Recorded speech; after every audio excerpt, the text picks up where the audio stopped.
What is up, ladies and gentlemen, boys and girls? Welcome to the cafe. Today, we're going to be doing things a little bit different. Today, we have an announcement from PokeBeach.com that Gamestop is kind of going crazy. So let's get over here and check out what Gamestop has said on PokeBeach. So here on PokeBeach, it says GameStop discontinues Pokemon TCG pre-orders at stores and websites. So you'll no longer be able to pre-order Pokemon sets from GameStop. Is this a good thing or not? I personally think it's going to be a good thing because you're not going to have the scalpers and stuff scalping all that product up. You have to go to the store. They're going to keep it behind the counter. You can only buy your limit on products. I think it's going to be great. So if we get down here, basically they got an email today. GameStop announced it'll no longer allow customers to pre-order Pokemon TCG products from its website or from its stores. This statement reads, as part of moving forward, all Pokemon TCG products will be shipped directly to stores to encourage more foot traffic. So basically, I understand that because whenever you walk into a GameStop, they got lines for miles whenever they're launching something. But you go in there any other day, there's nobody ever in there. I don't know how many times I've walked into a GameStop and I've been the only person in there, and it's for like the whole time I'm in there. So if I'm in there for like 30 minutes, not another soul walks through the door while I am in the store. So they're trying to drive in foot traffic to get people into their stores, looking at the products, looking at what they have to offer, and people just don't do that anymore. They come and pick up what they want, and there's no more window shopping or anything. One longtime store manager I spoke to said no other TCG at GameStop has these restrictions. So you'll be able to go in and pick up Lorcana, One Piece if they sell One Piece. I know some of them do, some of them don't. Sports cards, you can pick up sports cards with no problem and no limitations, I believe. I'm just speculating, but I believe GameStop can't get enough allocations of Pokemon TCG products right now. So their only solution is to limit products and to capitalize on walk-ins, which I really strongly believe this is going to be a good thing. People are going to be able to go in and get their hands on booster boxes. When stuff launches, they're going to have a ton of product inside the store, because think of how much stuff people pre-order offline, like hundreds of boxes, thousands of boxes are getting pre-ordered online and in store. So if they make it where their product comes into the store, they're going to have a ton of product to be able to supply more people with, and not just bots and scammers, resellers, things like that. They'll be able to limit these, and you'll be able to go in there and buy product again. I think it's going to be a nice thing. My hat's off to you, GameStop.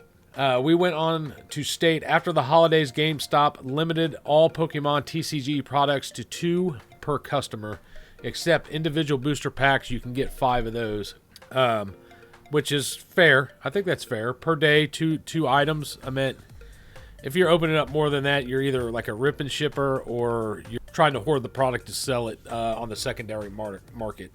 If you're just a collector trying to open it, and 1 or 2 boxes is generally what most people buy. You go in and you buy an ETB or maybe 2 ETBs. You buy 5 to 10 packs of a set to rip for that night.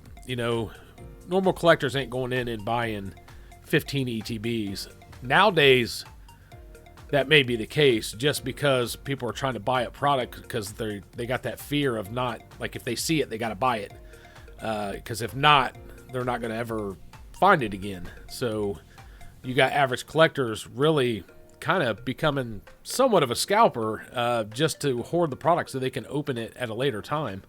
I've caught myself doing that, like where I would normally only grab 1 ETB, Prismatic Evolutions. If I see a restock or something, I'm like, oh, I'm going to grab like 4 or 5 of them so I can have some to open throughout the week or throughout the next couple weeks, which in turns hurts other people that's wanting to open it.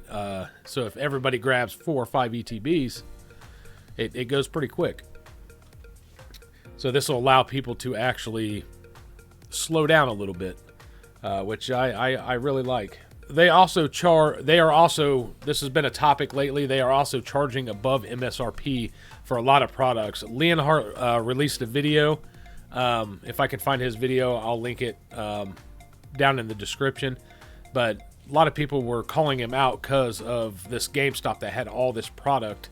And another thing that we were noticing is the prices on a lot of the stuff were outrageously priced. Like an Obsidian Flames ETB for $81.99, Crown Zenith ETB for over $100, 151 booster bundles for $40. It's stuff like that. And come to find out, it seems to be that GameStop, to try to keep up with a little bit of supply and demand, they're buying off the scalpers. They're buying off the secondary market, trying to keep themselves afloat.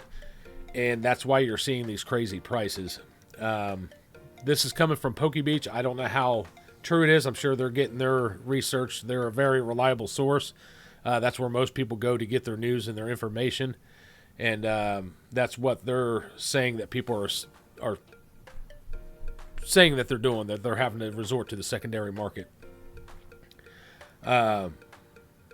So they also charge above MSRP now because I believe they're buying stock from sources beyond Pokemon itself. This is actually a GameStop employee, I believe, that is mentioning this.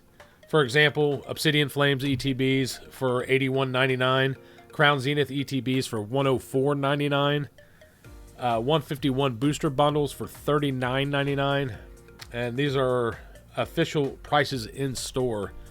So that's pretty crazy. Just to keep their shelves stocked, they have to buy off these secondary markets and then turn around and sell it to their customers for these scalped prices. But these people got to keep the lights on. They got to pay the bills. So when games ain't doing so well, because a lot of people are buying digital games, that's why GameStop fell onto the card scene, because they seen a market in it, and they were like, this may be a pretty valuable switch to get into the TCG and sports hobby. And they've got their tweaks and things like that. GameStop is not perfect.